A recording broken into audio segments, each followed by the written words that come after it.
그다음에 이제 13번에 보시게 되면은 원금 균등하고 그다음에 원리금 균등이 있으면 원금 회수 위험이 있죠.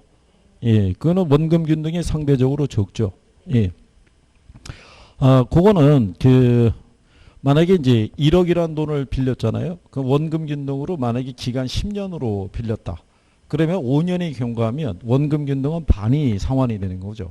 근데 원리금 균등은 한 3분의 2가 경과해야지 한 반 정도가 상환이 되니까, 예, 그래서 그런 개념을 좀 알고 계시면은 지문을 판단하는데 조금 빠를 수 있죠. 그 다음에 초기에 그 상환 부담이 있죠. 원금 상환 부담. 그죠? 점증은 가장 작죠. 예, 가면서 상환액이 점점점 어떻게 돼요? 증가하는, 예, 그런 부분이죠. 그래서 틀린 거는 이제 2번이 잘못되어 있다라고 이렇게 보시면 되겠고요. 예. 그래서 이제 이 5번에 가면 점증상환 대출은 미래 소득 증가가 예상이 되는 신혼부부에게 유리한 대출 방식이죠. 그러면 대출 초기에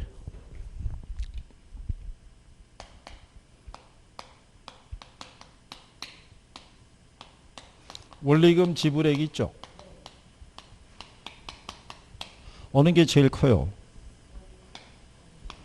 원금 균등이 제일 크죠. 그 다음에 원리금 있죠. 그 다음에, 예, 그러면 총부채 상환 비율 아시죠?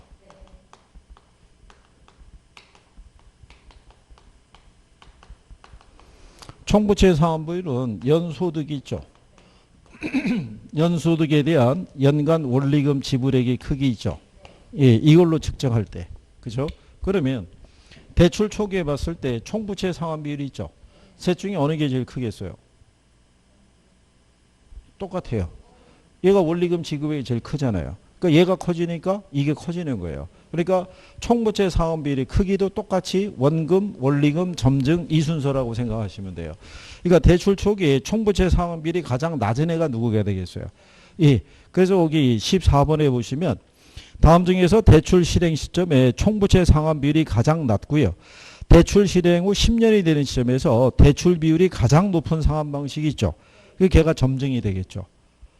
그래서 이 표현은 가끔씩 나와요. 어느 게 큰지에 대해서. 예, 그런 내용이고요.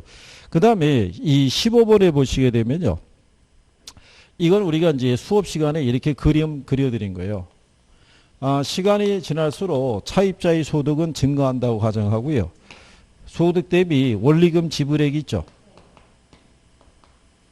예, 이게 대출 초기 있죠. 예, 초기에는 어느 게 제일 크냐면 원금 균등이 제일 커요. 그 다음에 이제 예, 원리금 균등이 될 거고요. 그 다음에 이렇게 가는 게 뭐가 되겠어요? 점점. 이렇게 될 거고요. 그 다음에 시간이 경과할수록 이 부동산 가치 있죠. 주택 가치는 상승한다고 가정할 때요. 이때 대출 잔액이 있죠. 이렇게 직선으로 줄어드는 애 있죠. 예, 얘가 원금 균등이죠. 아까도 얘기했지만 원금을 균등하게 분할 상환하니까. 그 다음에 이제 이렇게 가는 애가 원리금. 가장 이 상환에 대한 이게 잔액이 제일 많이 남아있는 애가 누가 되겠어요? 점증. 그러니까 얘는 대출 잔액이 있죠. 이 중에서 예, 거기 있는 그림 1 있죠. 원리금 지급에. 수평으로 되어 있는 거는 원리금 얘기하겠죠. 그 다음에 대출 잔액이 있죠. 이렇게 우하향하는 직선으로 나타내는 애 있죠. 균등하게 줄어든다는 얘기잖아요. 걔가 원금 균등이 되겠죠. 그러니까 이 그림이 원래 있어요. 이론에. 이 그림에 기초해서 이제 예, 문제를 구성해 준 것이다. 이렇게 보시면 되겠고요. 그래서 이제 나중에 그 뒤에 가시면은 16번 문제 있죠. 이 점증, 원금 균등, 원리금의 세 가지 대출 방식을 물어봤죠.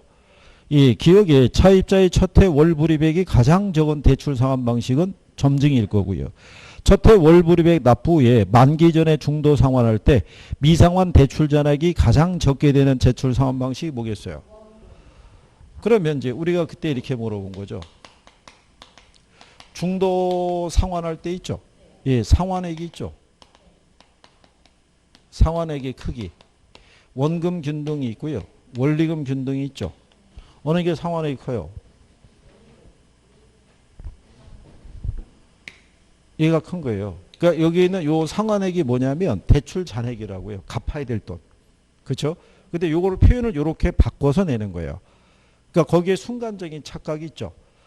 갚은 돈이 아니라 중도 상환할 때 그때 상환해야 될 금액을 얘기하는 거예요. 그러니까 남아있는 돈은 얘가 더 많이 남아있잖아요. 그렇죠? 그래서 그거를 출제자들이 활용을 하게 되니까 그래서 이제 그 17번이 있죠. 거기 하면은 5번 지문에 중도 상환 시 차입자가 상환해야 될 저당장금이 있죠. 원금 균등 분할 상환 방식이 원리금 균등 분할 상환 방식보다 많다라고 얘기를 했잖아요. 그죠? 근데 여기 보시면은 그게 그 원금 돼 있잖아요. 마지막에 대한 거를 원리금이라고. 그죠? 원금이 아니라 원리금이라고 수정을 해 주셔야, 그래야지 이제 틀린 지문이 되겠죠. 그 17번의 답이 5번이잖아요. 그러니까는 저당 잔금은 원금 균등 분할 상환 방식이 원리금 균등 분할 상환 방식보다 많다 그래야지 틀리게 되겠죠. 그러니까 앞에 거는 원금이고요. 뒤에 게 원금으로 또 돼 있잖아요. 이거를 원리금. 이렇게 수정해 줘야지 되더라. 이런 얘기죠.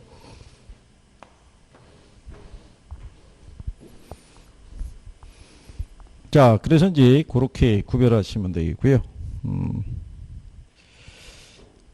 그 다음에 이제 거기 보시면은 그 18번에 대출 기간에서 부동산의 담보 평가 시 자산 가치와 현금 수지를 기준으로 최대 담보대출 가능 금액을 산정할 때 다음 조건이 명시된 대상 부동산의 최대 담보대출 가능 금액이 각각 얼마냐를 물어봤어요. 그죠?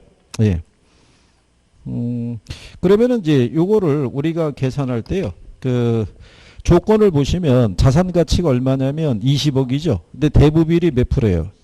그러면 자산 가치 기준에다 대부비를 곱하게 되면 12억 나오죠. 그래서 그건 12억인데 그 다음에 현금 수지를 기준하라고 그러잖아요. 근데 그 현금 수지를 기준할 때 해설은 풀이를 다 해드렸는데 그거는 그냥 이렇게 하시면 돼요. 이 현금 수지라는 건요. 얘 기준에서 구하는 거예요. 그죠? 그래서 요거는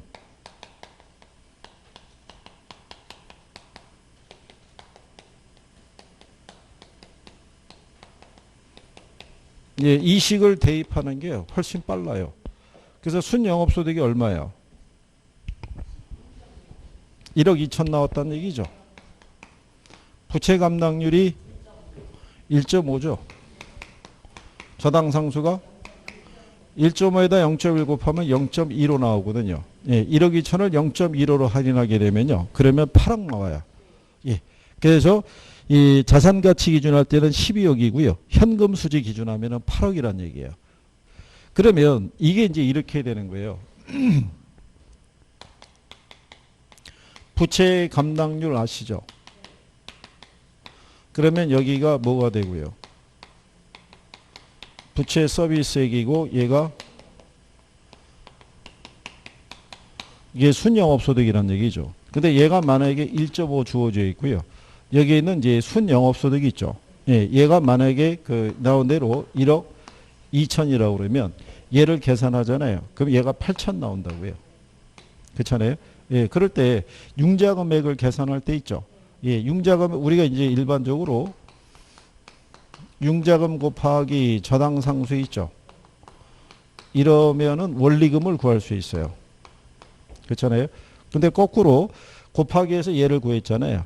근데 이 원리금이 있죠. 원리금을 뭐로 할인하면 저당 상수로 할인하면 융자금을 구할 수 있다고요. 그러면 이제 이거를 안 준 상태에서 이렇게만 줘요. 그러면 나누면 8천이 나왔잖아요. 그러면 이 8천을 갖다가 저당 상수가 0.1이잖아요. 이러면 이게 8억이 나온다고요. 그러니까 이렇게 도출하면 너무 걸리잖아요. 그러니까는 부채 감당률을 그냥 이 안에 집어넣은 거예요. 집어넣어서 부채 감당률에다가 저당 상수를 곱해서 나온 수치로 할인하면은 바로 구할 수 있다는 얘기예요. 융자금을. 그러니까 이게 조금 더 간결한 방법이 되겠죠. 그래서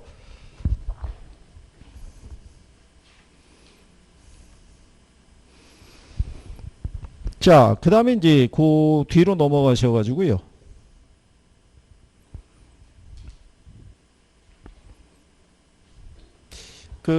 요것도 하나 뭐 아까 한 것처럼 아까 이제 여기에서 지웠죠. 예. 뭐 이런 것도 되죠. 이게 대출 전 기간에 걸쳐서 누적 원리금 상환액 있죠. 셋 중에 어느 게 크겠어요? 예. 이때는 얘가 제일 커요. 그 다음에 원리금. 이렇게 되겠죠. 원리금 상환. 그 다음에 원금. 그 다음에 셋 중에요. 예, 전체 누계 그 이자 이 상환액 있죠. 예, 이자의 크기도 뭐가 크다? 얘가 제일 크죠. 잔액이 많이 남아있을수록 이자의 계산은 대출 잔액에다가 이자를 곱해서 계산하거든요. 가장 잔액이 적게 줄어드는 애니까. 그래서 이자에 대한 크기. 근데 혹시 만약에 얘가 하나 들어올 수 있어요. 만기 상환저당 있죠. 이자 부담은 얘가 제일 큰 거예요. 얘는 원금 상환이 전혀 안 이루어지니까. 그러니까 요 표현까지는 알아두시는 게 필요할 거예요. 그죠? 네. 그래서 그렇게 구별하시면 되겠고요. 그래서 그 19번 문제 있죠?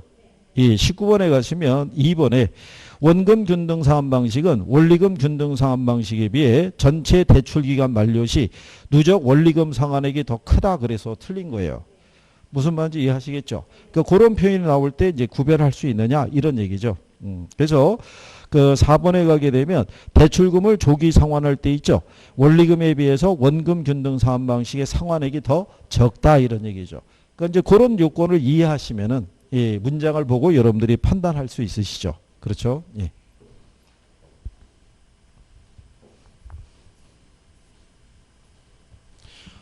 작년 기준에 했을 때는요. 얘네에 대한 비교에 대한 게 그 시험상에서 인용을 안 해줬지만 언제든지 나올 수 있는 애가 얘네예요. 그러니까 요거는 꼭 구별하시는 게 필요하죠. 예. 예, 그 다음에 이제 그 밑에 있는 20번 문제 보시면 이거 계산이잖아요. 예, 20번 또는 21번, 22번, 23번, 24번, 예, 25번, 26번, 27번 여기까지가 다 계산 논리예요. 그 다음에 그 29번 문제도 그죠? 예. 그러니까 유형별로 해가지고 몇 가지를 우리가 이제 선택을 해서 이제 풀어보시는 케이스고요. 혹시 시험장에 가셔가지고 이게 자신이 있다고 그래가지고 또 바로 덤비시면 안 되는 거예요. 갑자기 조건이 안에 달라질 수 있는 거예요.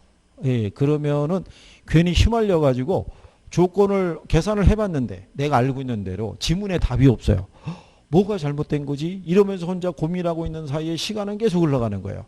그래서 누누이 당부드리지만 계산은 마지막에 이론을 다 풀고 그죠? 예, 더 이상은 이론에서는 내가 건질 게 없다. 그러면 차라리 계산 문제 중에서 그나마 내가 자신 있다고 생각하는 유형이 있죠. 예, 거기를 한번 대입해 보는 거예요. 그게 더 합리적이라는 얘기죠. 우리는 일단 점수를 따는 게 중요한 거예요.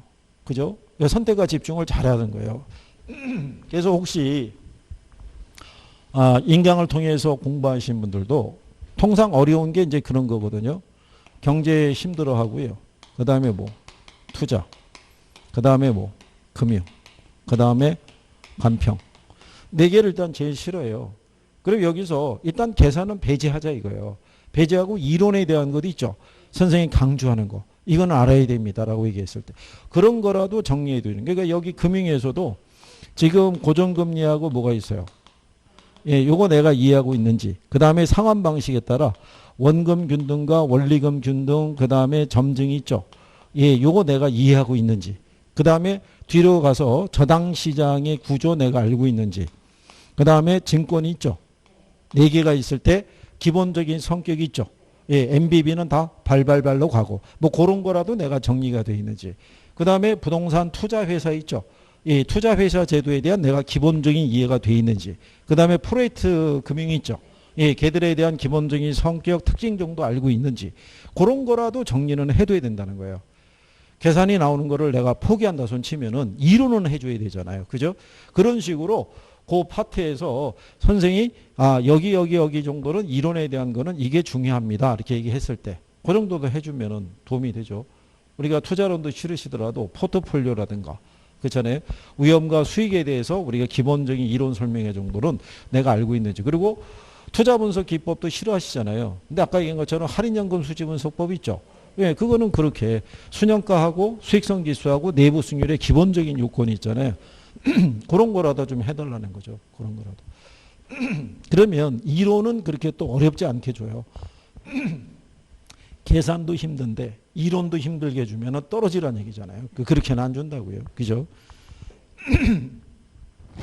자, 거기 20번 문제를 보시면 어떤 사람이 이제 주택을 구입하기 위해서 은행으로부터 이제 2,400만 원을 연이자율 5%, 10년간 매월 상환 조건으로 대출받았다는 거죠. 원금 균등분할 상환 조건일 때 첫 해 상환해야 될 원금과 이자의 합계가 얼마냐를 물어봤어요. 원금 균등을 물어보게 되면요. 제일 먼저 뭐부터 구해야 돼요? 얘부터 구해야 돼요. 원금. 그러면 원금은요. 융자금을 뭐로 나눠서 납입 횟수로 나눠서 구하는 거죠. 이거를 우리가 기간이라고 얘기하지 않는 이유는요. 이게 매기 상환일 수도 있고요. 매월 상환일 수도 있어요. 그래서 거기 보시면 2,400만 원이죠. 근데 기간이 몇 년이에요? 10년인데 매월 상환이니까 얼마로 나눠야 돼요? 120으로 나눠야 되죠. 그러면 원금의 금액이 얼마 나오냐면 20만 원 나오죠. 그렇죠? 예, 그럼 원금을 일단 구했잖아요. 거기다 이자율을 곱해야겠죠. 예, 근데 2,400에 대한 몇 프로예요? 그럼 얼마 나오겠어요? 120만 원 나오죠. 근데 요거는 연간 이자니까 이거 나누기 12해야겠죠. 그럼 10만 원 나오죠. 예, 그러면 원금 20만 원, 이자 10만 원 합쳐서 얼마? 30만 원 이렇게 답이 나오겠죠. 구할 수 있으시겠죠? 예, 그 다음에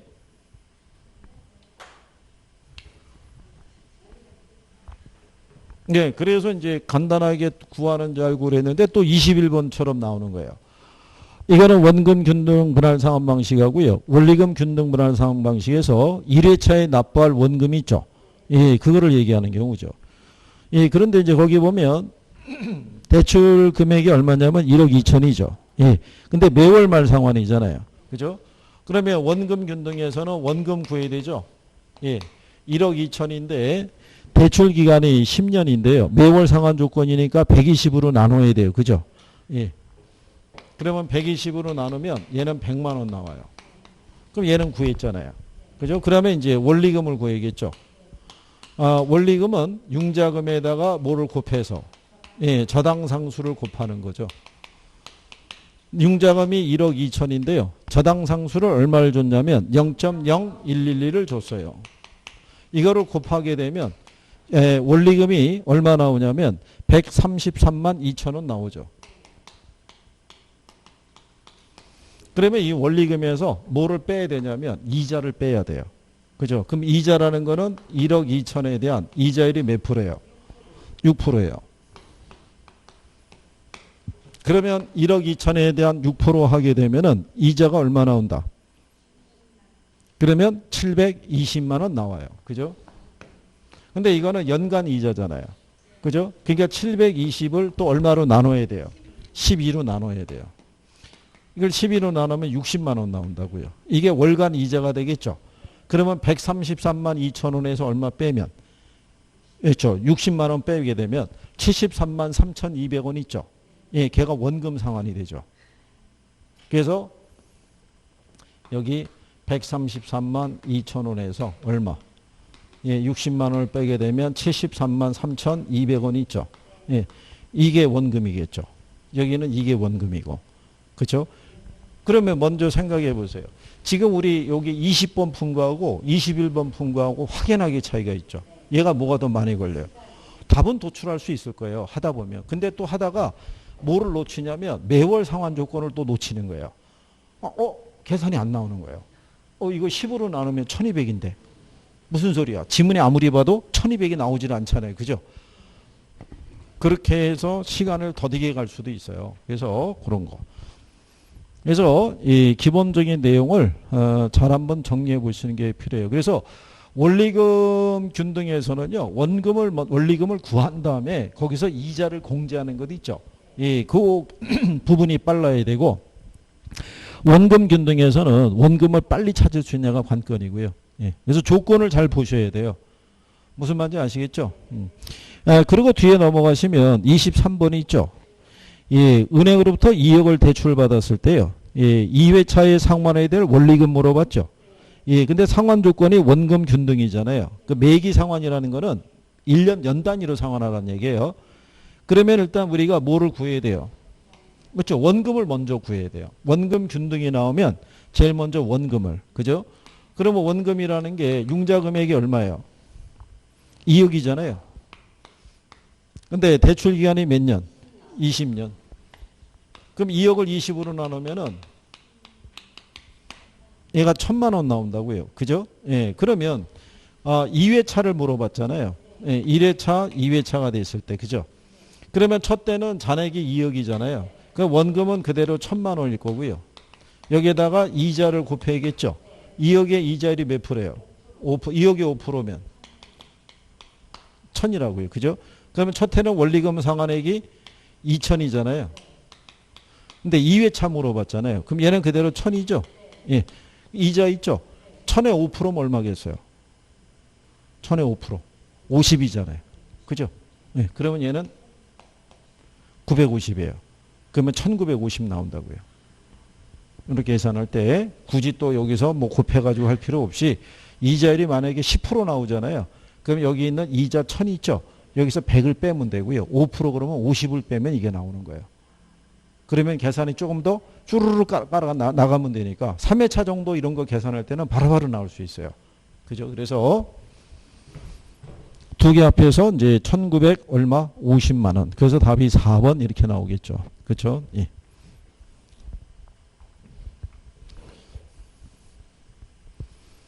그 다음에 이제 24번 있죠. 예, 걔는 또 이렇게 하시면 돼요. 대출 조건이 다음과 같을 때 9회차에 상환할 원리금 상환액과 13회차에 납부할 이자 납부액 있죠. 예, 이거 우리가 수업 시간에 해드린 경우인데, 그죠? 예, 요령은 뭐 알고 계시죠? 얼마 대출 받은 거예요? 5억. 그럼 얘도 뭐를 빨리 구해야 돼요? 원금을 빨리 구해야 돼요. 그러면 5억인데 우리가 기간이 몇 년이에요? 20년. 매년 상환 조건이니까 그럼 얘가 2,500이라고요. 그죠? 근데 첫 번째가 9회차 납부할 뭐를 물어봤어요? 자, 그러면 원금은 얼마예요? 2,500이잖아요. 그럼 이자만 우리가 구할 수 있으면 돼요. 그럼 9회차라는 얘기는 원금 2,500만 원을 8번 갚았다는 얘기죠. 예, 그럼 이거 계산하면은 2억을 이미 뭐 했다는 거예요. 예, 갚았다는 얘기고, 그러면 나머지 잔액이 3억이라는 얘기죠. 이자율이 몇 프로예요? 5%죠. 3억에 5%면 1,500이잖아요. 그러면 이자 1,500, 원금 2,500 합하게 되면 9회차 납부할 원리금은 4,000. 그죠? 예. 그 다음에 이제 13회차 뭐를 물어봤어요? 이자를 물어봤죠. 그러면 여기 있는 2,500 있죠. 이거를 8번 갚았다는 얘기죠. 12번을 갚았다는 얘기죠. 13회차니까. 그러면 3억을 상환을 한 거죠. 그러면 남아있는 잔액이 2억이라고요. 2억에 5% 있죠. 그럼 얼마겠어요? 1,000만 원. 이게 답이죠. 13회차 이자. 그러면 나중에 이거는 뭐 한 100일회차도 물어볼 수도 있고요. 81회차도 매월 상환 조건으로 바꾸면. 그럼 요령은 간단한 거예요. 무슨 말인지 이해하시겠죠? 네, 그래서 그 정도만, 아마 뭐 이렇게 줄 수도 있을 거예요. 융자금이 한 2억 4천이에요. 근데 20년이 있죠. 20년이면은 240으로 나눠야 돼요. 2억 4천을 240으로 나누잖아요. 그럼 얼마 나오냐면 100만 원 나와요. 그죠? 네, 100만 원 나올 때 만약에 101회차라고 그러잖아요. 그럼 100만 원을 갖다가 얼마? 100번 갚은 거잖아요. 그럼 1억은 갚았다는 얘기죠. 그럼 남아있는 잔액이 1억 4천인 거예요. 그렇죠? 그럼 1억 4천에 예를 들어서 5%, 10% 주면은 이자율만 곱하면은 바로 우리가 구할 수 있죠. 근데 매월 상환 조건이니까 이자 구해서 나누기 12는 해줘야죠. 고기 정도까지. 그렇죠? 예. 그러니까 원리를 알면 요령이니까. 그렇죠? 예. 그렇게 구별하신 경우죠. 예. 그 다음에 이제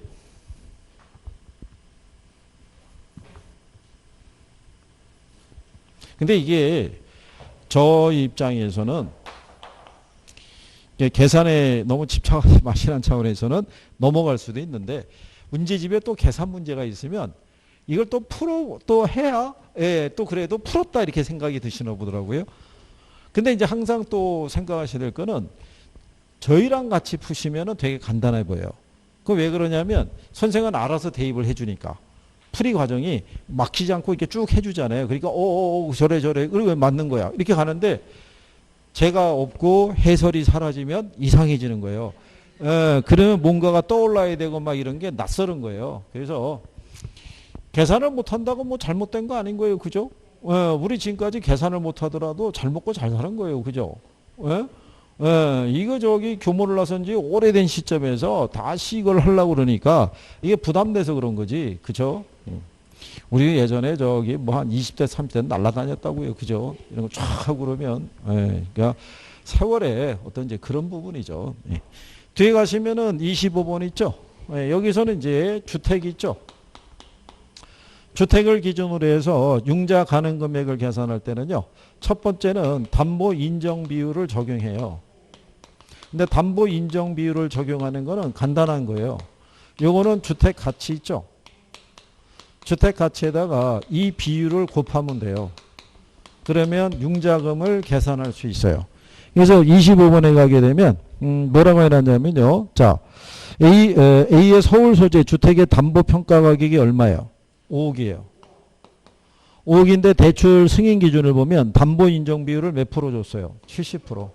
그러면 57에 35니까 담보 인정 비율을 기준으로 하게 되면 3억 5천까지 받을 수 있어요. 대출을. 근데 두 번째 조건이 뭐냐면 총부채 상환 비율이에요.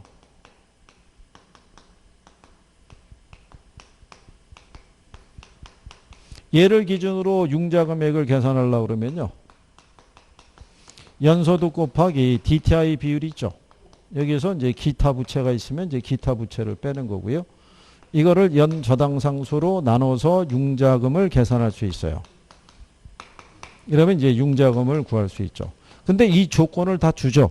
연소득이 얼마라고 주어져 있어요. 6천이라고 주어져 있잖아요. 그러면 얘가 6천이죠. 예, 근데 DTI 비율을 몇 프로 줬냐면 60% 줬어요. 자, 그 상태가 됐을 때요. 자, 6천에 6%면 60%는 얼마겠어요? 3,600이에요. 근데 거기 보면 저당상수를 얼마 줬어요? 0.12를 줬다는 얘기죠. 할인하면 얼마? 네, 3억을 받을 수 있죠. 그런데 여기 보시면 얘를 기준하면 3억 5천이고요. 얘를 기준하면 3억이잖아요. 그러면 금액이 작은 걸 선택해야 돼요. 두 가지 조건을 다 충족시켜야 되죠. 3억 5, 얘 기준에서 이걸 융자를 해주게 되면 얘를 초과하니까 안 돼요. 그러니까 적은 거를 해줘야지 두 가지 조건이 다 충족이 되죠. 근데 3억까지 구했잖아요. 지문에도 3억이 있어요.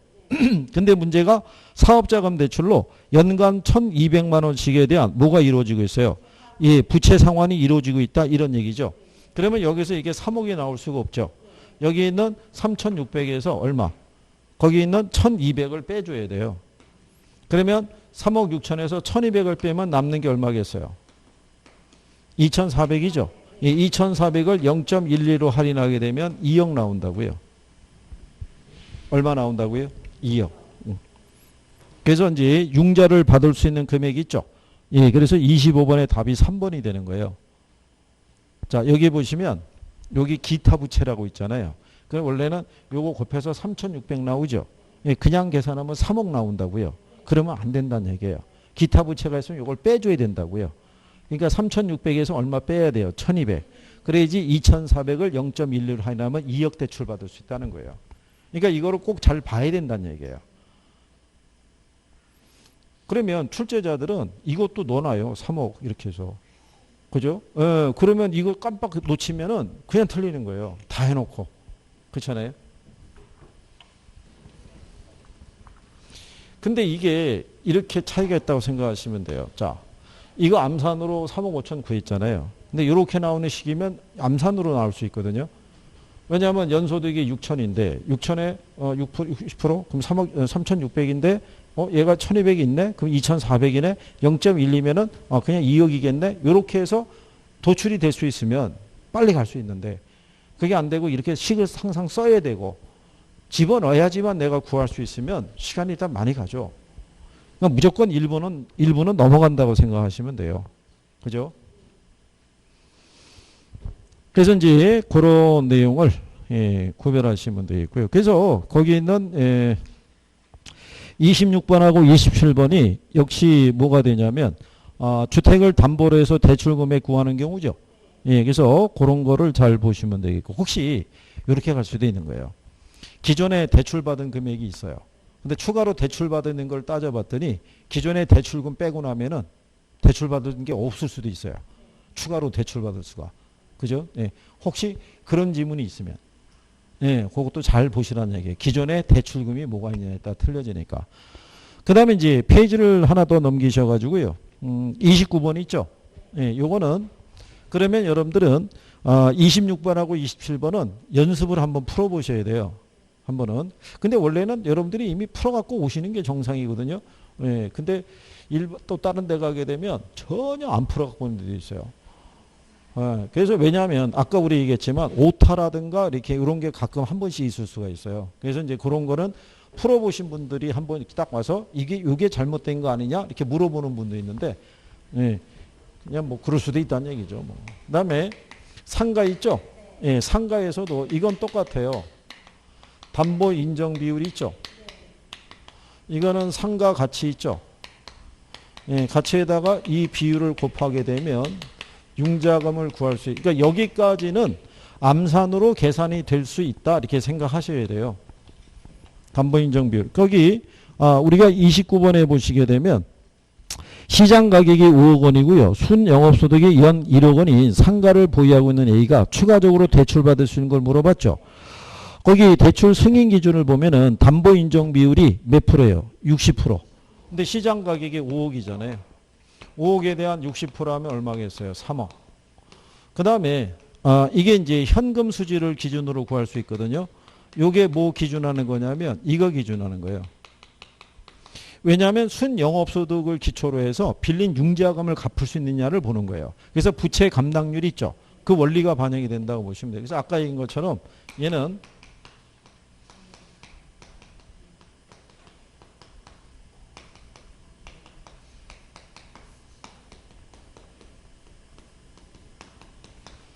시기 잘 생각이 안 나시면요.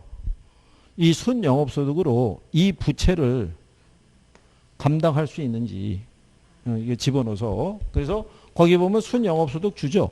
얼마 줘요? 자, 부채 감당률이 얼마예요? 2 줬죠. 저당상수는 2 곱하기 0.2 하면은 0.4 나오죠. 그러면 얘를 나누게 되면요. 2억 5천 나와요.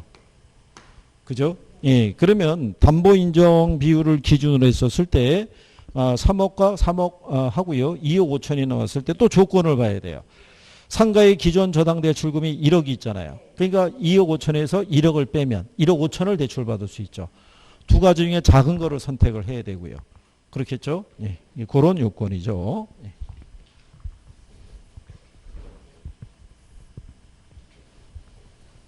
그래서 이게 왜 계산에 대한 그 맹점이 뭐냐면 선생이라 할 때는 되게 빠르고요. 신속하고 간단한 것 같아요. 그게. 그래서 야 이거 뭐 괜찮구나. 이렇게 대입하면은 바로 풀 수 있겠구나. 근데 중간중간에 조건이 있잖아요. 2억 5천까지 도출했는데 상가의 기존 대출금이 1억이 있어서 1억 5천을 찾아야 되는데 그걸 또 못 찾고 풀었다는데 흥분해가지고 또 넘어가면 그렇죠? 예, 그런 부분이죠. 예, 그 다음에 이제 뒷페이지 넘어가면 이 부동산 증권에 대한 부분이죠. 예. 30번에 보면 국내 부동산 금융의 현황에 대한 설명을 물어봤는데요. 이 다양한 부동산 관련 자산을 기초로 한 자산 유동화 증권이 있죠. 예, 우리나라에서는 자, ABS 있죠. MBS 있죠. 예. 그 다음에 리치 있죠. 이게 다 운영이 되고 있어요. 현재 발행이 되고 있고, 예, 그래서 발행한 선례가 다 있다라고 보시면 되겠고요. 그 다음에 부동산 투자 회사 제도가 도입되면서 소액 투자자도 대규모 부동산에 투자할 수 있게 됐다는 얘기죠. 예, 그래서 이게 지금 참고로 말씀을 드리면 부동산 투자 회사 있죠. 예, 그러면 이제 위탁 관리나 뭐 이런 회사가 설립이 되면은 자산 관리 회사가 만들어져야 되잖아요. 그럴 때 걔네를 통해서 발행하는 주식가액이 주당 한 5천 원 규모예요. 그러니까 소위 그대로 커피 한 잔 가격에도 못 미치는 돈으로도 투자가 가능하다 이렇게 얘기해 주는 거예요. 그래서 그래서 간악거다 보면 이 리츠가 결성이 되는 것은 이제 막 홍보하고 막 그래요. 최근에 제가 봤던 건 뭐냐면 해외 있죠. 예, 해외 이제 그 리츠를 이제 결성을 하면서 그게 이제 해외 부동산에 투자하는 거예요. 임대 부동산에. 최근에 나온 게 뭐 벨기에인가 이쪽에 투자하는데 거기 임차자들이 누구냐면 정부 기관들이에요. 정부 기관들이 들어가서 있는데 걔네 임대차 계약 기간이 2024년인가 언제까지가 계약이 돼 있어요. 근데 중간에 계약을 파기할 수는 없대요. 조건이. 그러면 일단 그 기간 동안에 안정적인 임대 수익을 기대할 수 있을 거 아니에요. 예, 그리고 나중에 요지에 있는 데인데 그 중심가에.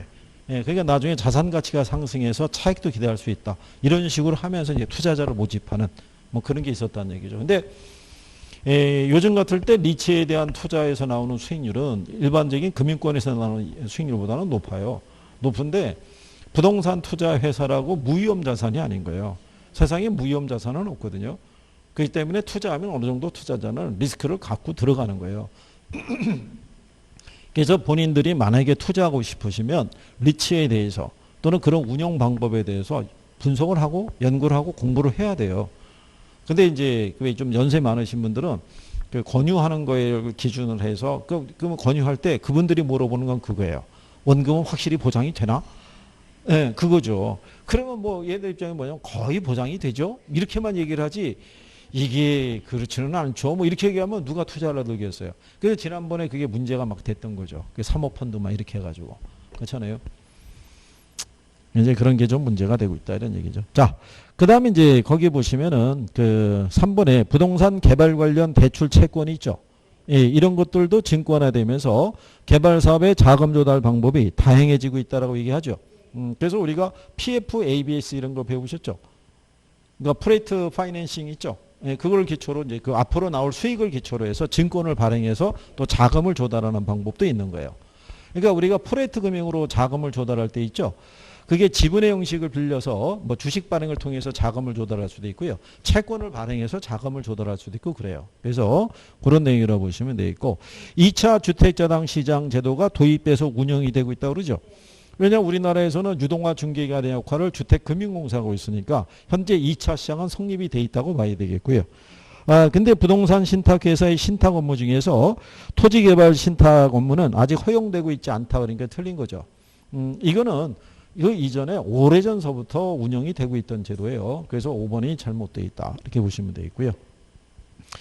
예, 그 다음에 이제 옆 페이지에 보시면 32번에 저당의 유동화 제도에 대한 설명이다. 잘못된 걸 물어봤을 때 1번 지문에 보면 주식회사가 주식을 발행해서 자기 자본을 조달하는 것을 지분금융이라고 하고요. 저당을 설정해서 타인 자본을 조달하는 것을 무슨 금융? 예, 그걸 우리가 부채금융이다라고 얘기를 하죠. 예. 그 다음에 이제 2번에 보면요. 저당담보증권의 발행은 2차 대출 기간만 가능하다고 그러죠. 예, 그러면 틀리죠. MBS를 발행할 수 있는 경우는 누가 돼요?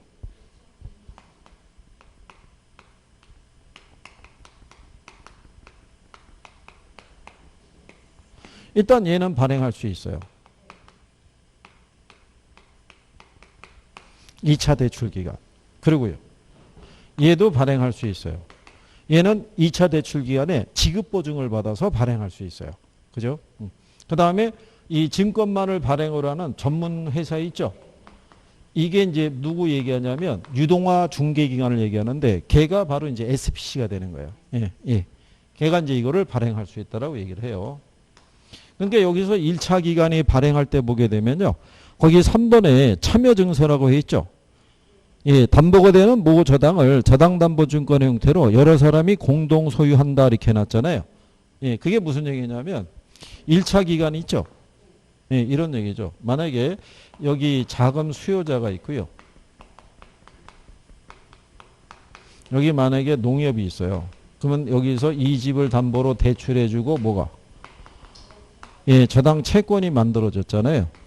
근데 이 농협이 가지고 있는 저당 채권을 예를 들어서 주택금융공사가 이걸 사줘야 되는데 주택금융공사가 돈이 없어요. 사줄 수가 없어요.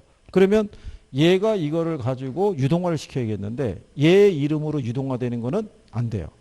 공신력이 떨어져서. 그러면 어떻게 되냐면 농협은 요 저당 채권에 관한 소유권 있죠. 소유권의 일부를 일로 넘겨주는 조건으로 얘가 연대보증 들어가는 거예요. 그러니까 발행자 안에 얘도 들어가는 거죠. 그러면 공신력이 어떻게 돼요? 높아질 거예요. 그래서 시장에서 좀 더 쉽게 유동화될 수 있다 이런 얘기예요.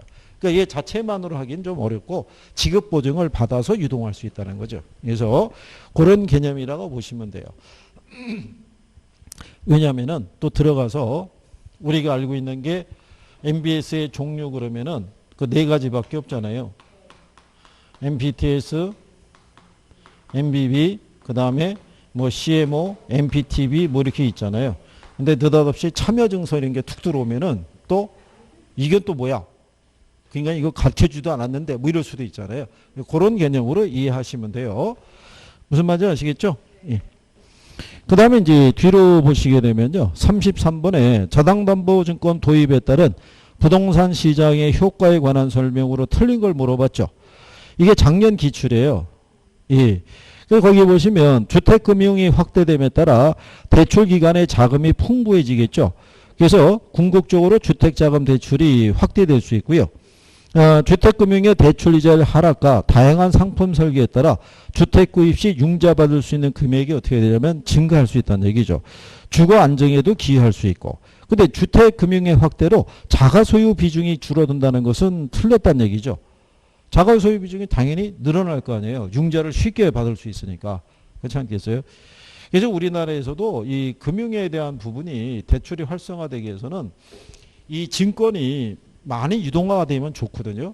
이게 현재 보시게 되면 주택금융공사 있죠. 이 자본금이 얼마냐면 2조예요. 예, 2조인데 이 증권을 발행할 수 있는 규모는 2조의 50배 범위 내에서 발행할 수 있어요. 그럼 100조잖아요. 그걸 왜 그렇게 잡았냐면 미국 애들 가게 되면 이 주택 저당 채권 유동화 시장 있죠.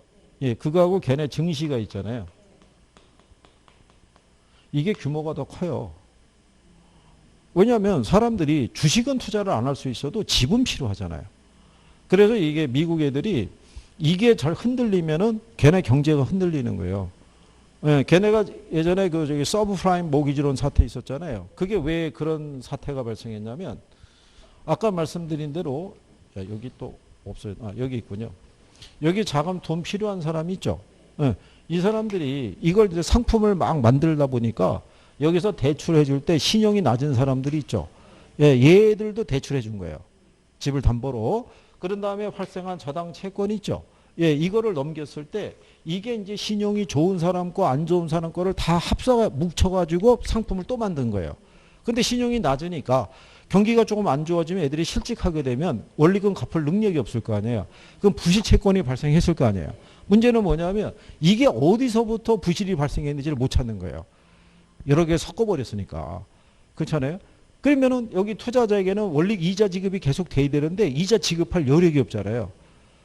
부실 채권은 쌓여가고 줄 돈은 없고 그러니까는 거기에 있는 투자은행이 파산하기 시작하는 거예요. 그러니까는 부실 채권만 널려 있을 거 아니에요. 그러면 저기에 투자한 또 이 기관 투자자나 이런 데가 있을 거 아니에요. 그럼 걔네도 돈이 다 날아가는 거예요. 그래가지고 옛날에 저기 지금도 A가 들어가는 두 개가 들어가는 보험사가 있었어요. 그래서 예전에 유명한 보험사가 부도나갖고 가운데 글자가 바뀐 거예요. 새로 들어가가지고. 예, 그래서 한때 우리나라에도 투자은행 있죠. 예, 투자은행이 설립할 시기가 되지 않았느냐 막 이러다가 저건 빵 터지면서 훅 들어간 거예요. 저때 투자은행들이 주로 한 게 그런 거였거든요. 파생상품 만들어서 운영해서 수익을 내는 구조였다고요. 저게. 그게 위험한 거예요. 근데 은행에 가게 되면요. 은행원만 있는 게 아니라 금융공학자들도 있어요. 이게 상품을 만드는 사람들이에요. 금융상품을. 그러니까 이게 좀 복잡하죠. 예, 거기까지 그걸 하기는 좀 쉽지는 않은데 어쨌든 그렇다는 얘기고요. 예. 자, 그래서 33번에는 그게 이제 잘못되어 있다. 예, 이런 얘기가 되겠죠. 그 다음에 이제 35번에 가시면요. 2차 저당 시장이 있죠. 예, 선진국의 경우는 2차 저당 시장의 발달로 대출기관의 융자 여력을 높여서 주택금융을 활성화하는 데 크게 기여했다는 얘기죠. 옛날에는 왜 지역별로 보게 되면 자금의 흐름이 좀 틀릴 수도 있잖아요. 예, 그게 이걸 만들게 되면 지역에서 자금이 좀 부족한 애들도 증권을 발행해서 자금 조달이 좀 더 용이해졌다는 얘기예요. 그리고 옛날에는 미국에서는 이 지역 간의 자금 이동이 제한돼 있었다는 얘기예요. 주국에 따라 법이 틀려가지고. 근데 이런 걸 통해서 활성화시켰다고 보시면 되겠죠. 근데 4번에 보게 되면 선진국에서는 일반적으로 2차 저당시장에서 발행되는 투자 상품은 주택 대출 금리보다 더 높은 액면 금리를 갖는다는 게 틀렸다는 얘기죠. 여기서 발행하는 증권 있죠. 이 투자자에게 발행하는 이 증권에 따른 수익률은 여기 있는 대출 이자율을 넘어설 수는 없다라고 얘기한 거죠. 예, 그래서 그 얘기고요. 우리나라에서는 이제 한국주택금융공사가 설립이 돼서 저당 대출의 유동화를 담당하고 있다라고 보시면 되겠죠. 무슨 말인지 아시겠죠? 예, 그래서 그렇게 또 정리하신 경우죠. 예, 또 잠깐 쉬었다가 이어서 해보시죠.